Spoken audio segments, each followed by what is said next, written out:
Hello viewers, I'm your host Pratiksha Mishra with another episode of South Asia Focus. Let's begin the show. In a bold and strategically executed operation, India has delivered a decisive blow in retaliation for the Pakistan-backed Pahalgam massacre. Launched on May 7th, Operation Sindoor marked a significant shift in India's counter-terrorism doctrine, demonstrating both resolve and precision. The Indian armed forces struck 9 high-value terror targets deep within Pakistan and Pakistan-occupied Kashmir, focusing on known hubs of terror activity operated by groups such as Jaish-e-Mohammed and Lashkar-e-Taiba.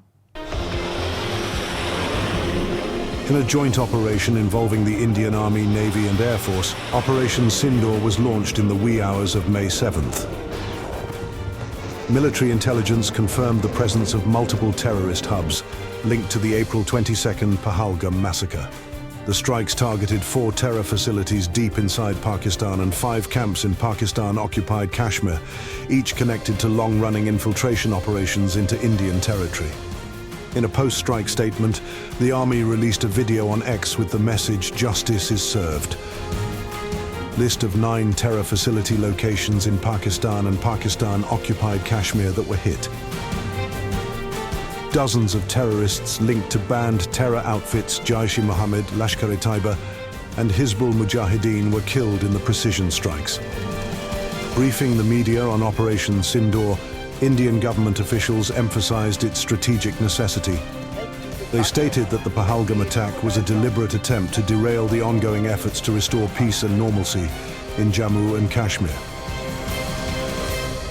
They murdered 26 people, including 1 national of Nepal, causing the largest number of civilian casualties in a terrorist attack in India since the 26 November 2008 attacks in Mumbai. The attack was clearly driven by the objective of undermining the normalcy returning to Jammu and Kashmir.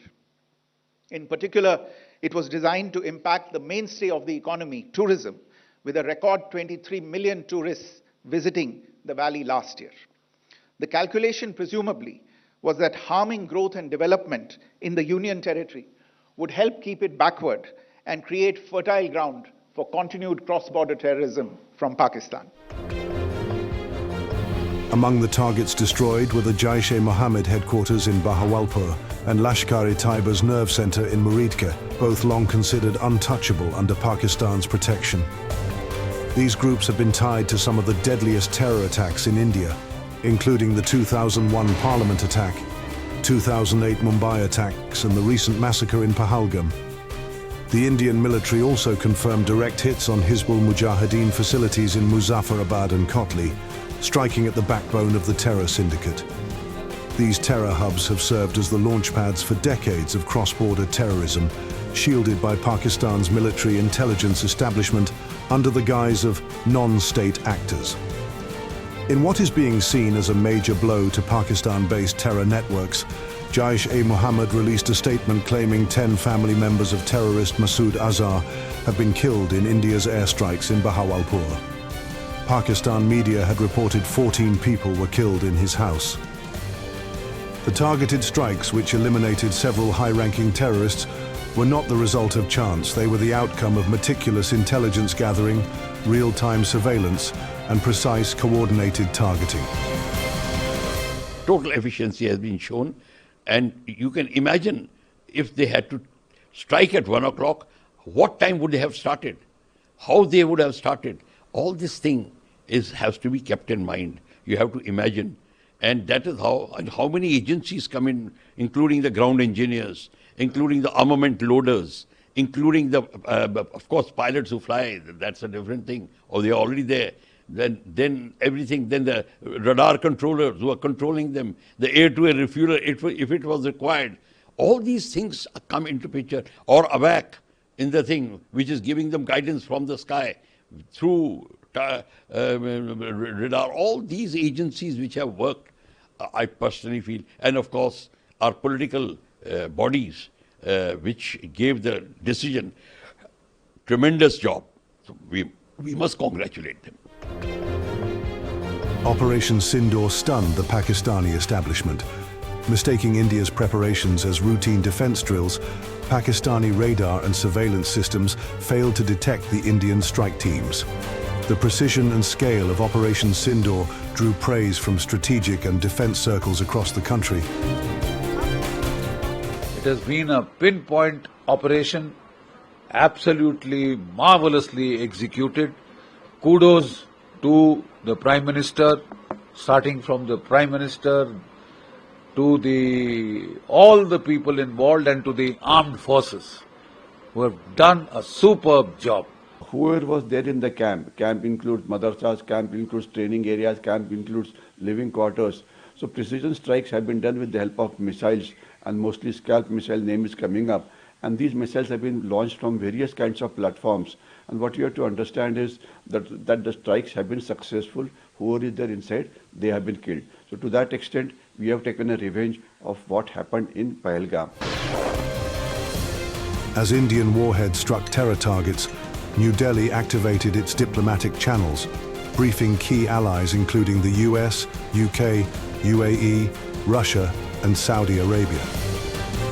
While the UN and countries like China and UAE called for restraint, not a single major power condemned India's actions. Instead, countries like Israel openly supported New Delhi's right to self-defense, emphasizing the need to bring perpetrators of the Pahalgam attack to justice.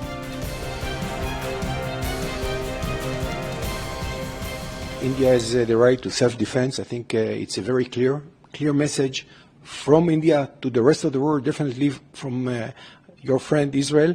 This is something which is essential to send a message to the terrorists. That was an action of self-defense, and I'm very proud of this operation.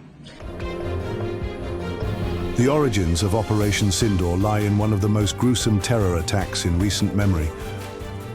On April 22nd, 4 Pakistani terrorists affiliated with the Resistance Front, a proxy of Lashkar-e-Taiba, opened fire on unarmed tourists in the Baisaran Valley of Pahalgam.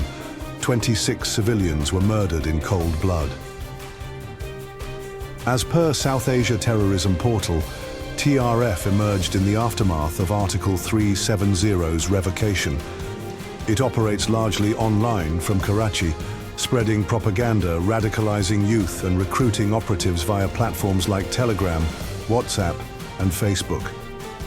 Despite international pressure, Pakistan continues to operate as a patron state for terrorism, harboring global terrorists like Masood Azhar and Hafiz Saeed, funding radicalization through madrasas, and training armed jihadists under the watch of its intelligence services.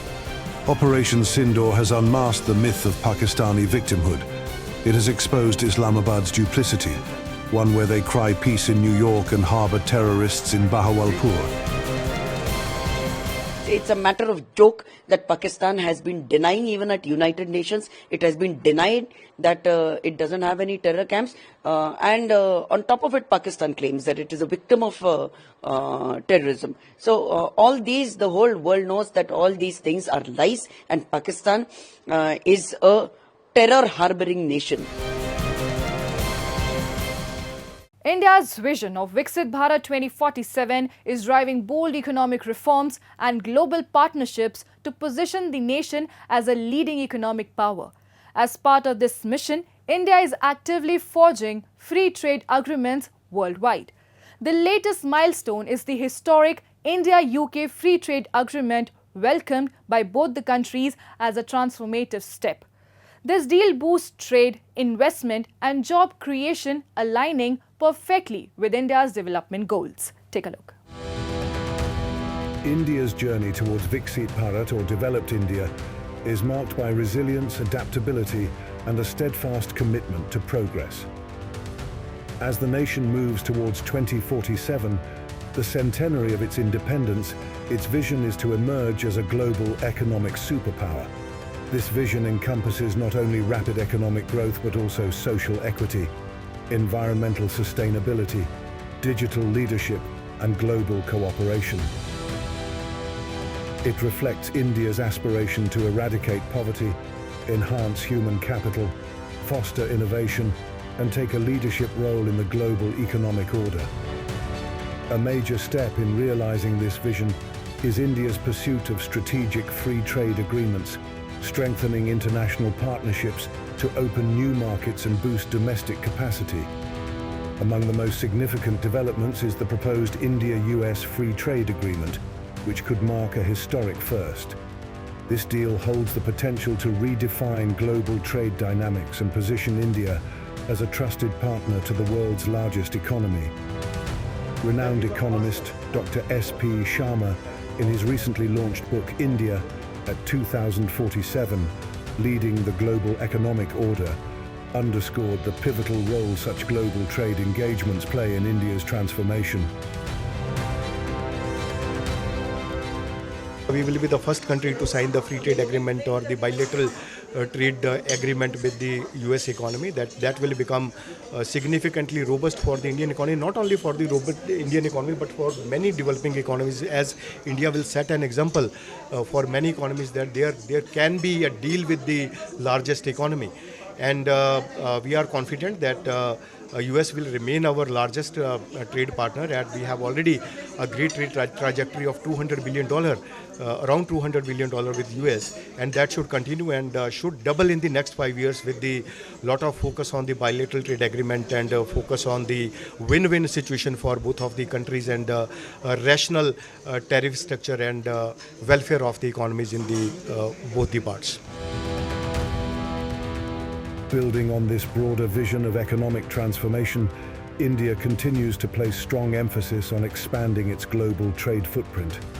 With several free trade agreements already in place and many more under negotiation, the country is reinforcing its position as a key player in the international economic arena. A major milestone in this journey is the recently concluded India-UK Free Trade Agreement, a landmark deal that reflects the growing strength of India's strategic global partnerships. Negotiations, which began in 2022, gathered pace under successive UK governments and have now culminated in a deal welcomed by businesses on both sides. मुझे ये बताते हुए खुशी है कि India UK free trade agreement अब final हो चुका है। विश्व की दो बड़ी और ओपन मार्केट इकोनॉमी के बीच आपसी व्यापार और आर्थिक सहयोग का ये समझौता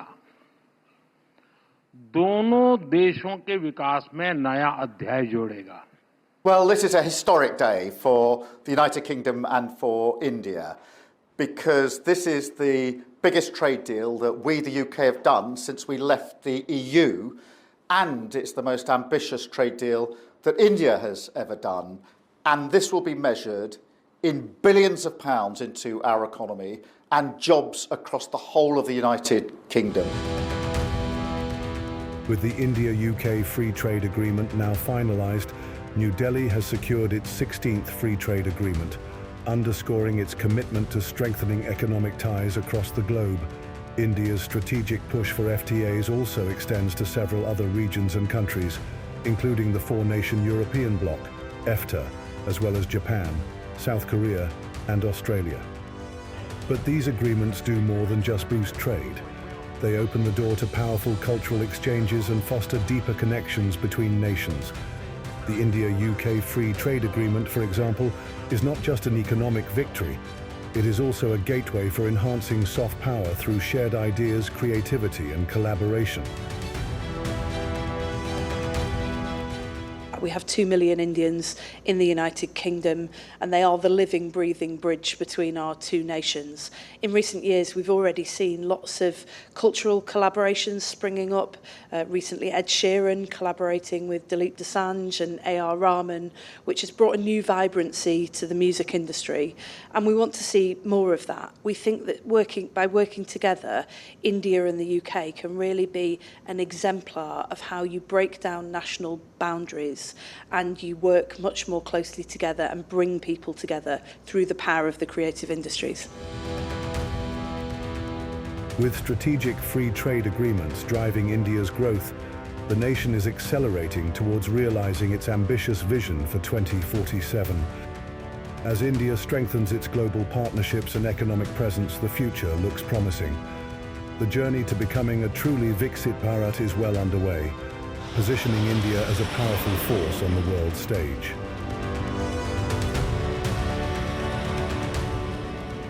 Time now for Asia This Week, the stories from across the continent. Japan strongly condemned North Korea after the country launched ballistic missiles on May 8th, which may have flown on an irregular trajectory, according to Japanese government spokesperson Yoshimasa Hayashi. Hayashi said that Japan lodged a protest through embassy routes in Beijing. The nuclear-armed North's ballistic missiles program is banned by the United Nations Security Council resolutions. But in recent years, Pyongyang has forged ahead in developing missiles of all ranges.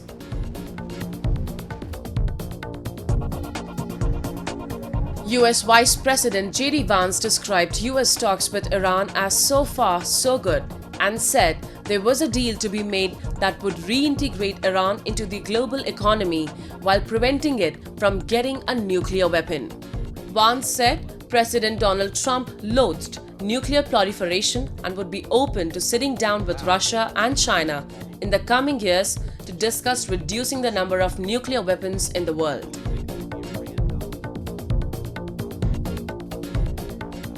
South Korea's right-wing presidential candidate Kim Moon-soo accused his party on May 8th of trying to force him out and threatened to take legal action just weeks ahead of a snap election slated for June 3rd. Kim told a press conference he believed the party leadership was trying to oust him in favor of another candidate, former Prime Minister Han Duck-soo, even though Kim had been chosen as the party's legitimate nominee.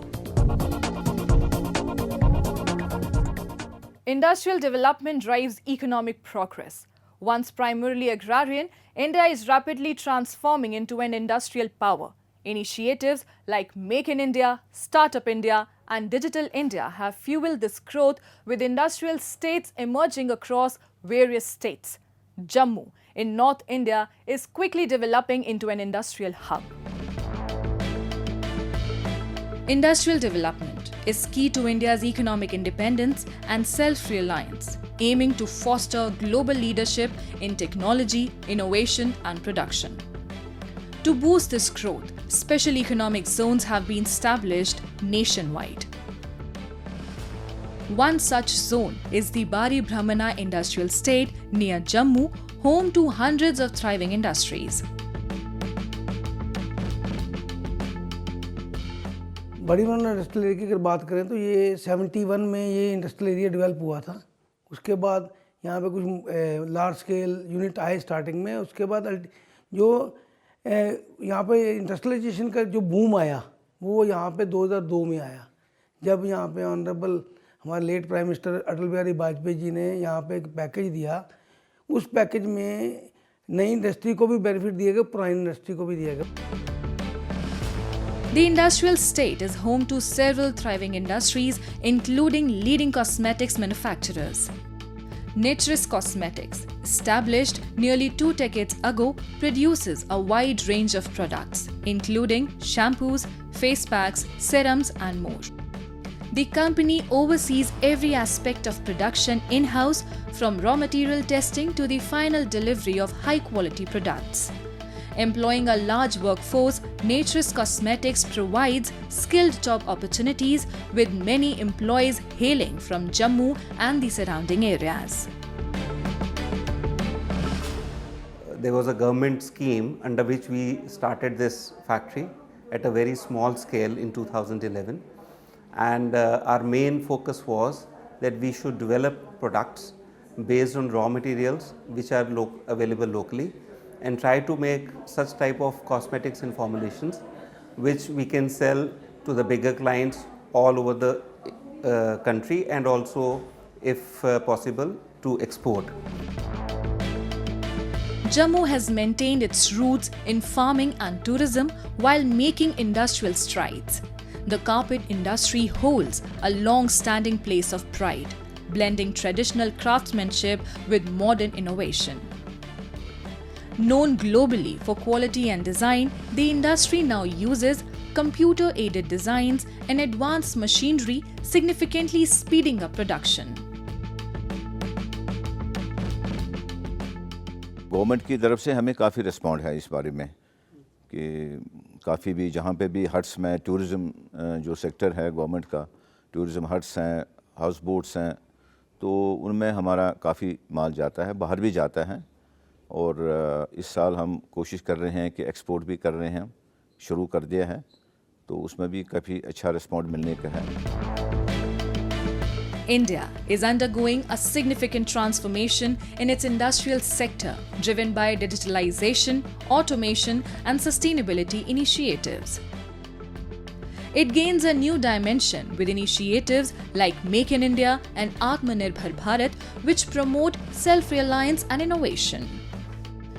The push for green technologies, smart manufacturing, and improved infrastructure is reshaping industries like textiles, automotive, and electronics.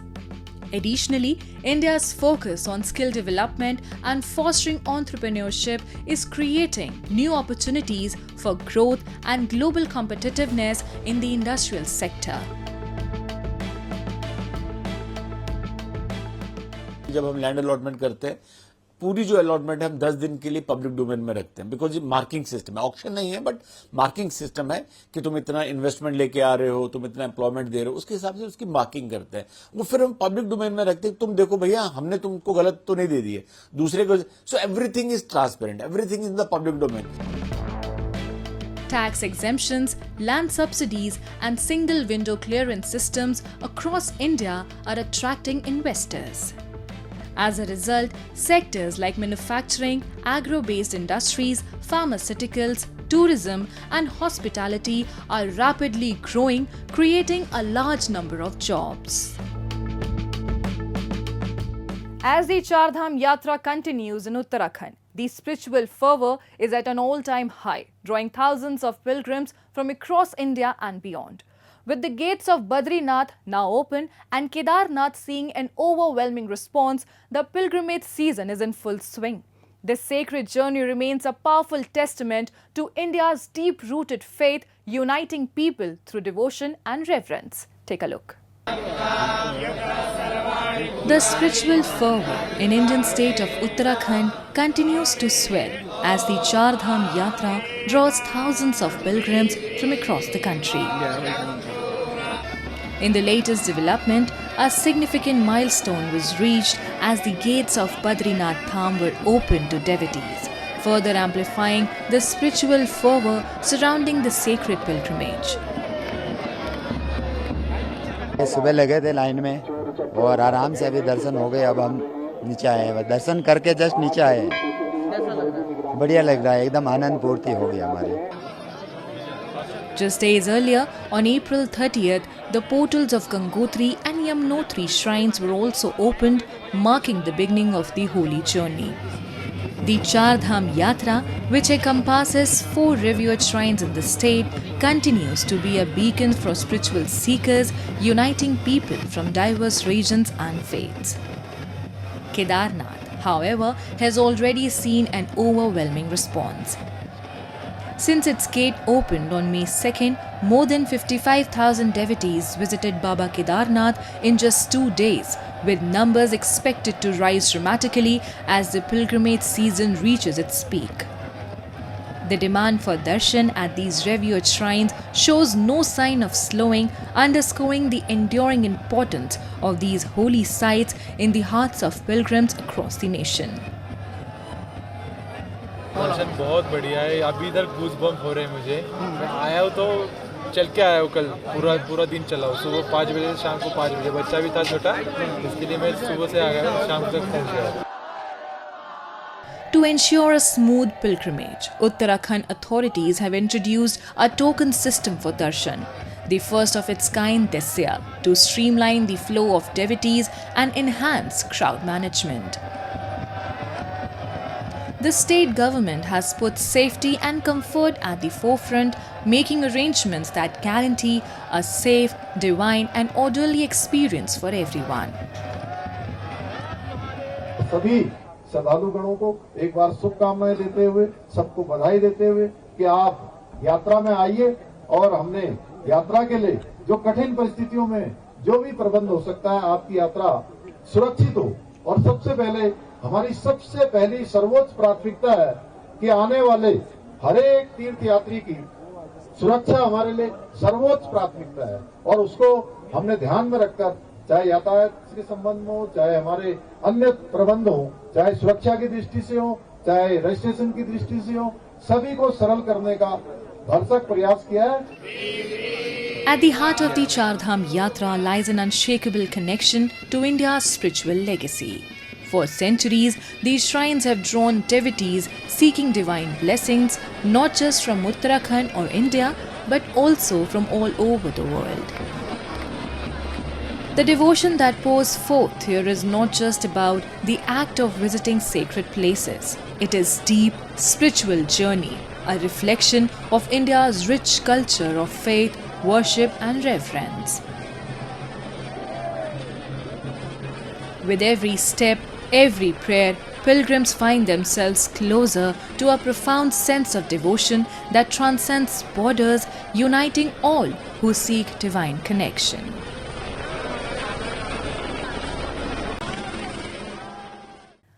A timeless journey of devotion, the Char Dham Yatra unites hearts and elevates spirits across India and the world. And with that, we come to the end of this week's episode. See you next week. Till then, goodbye and take care.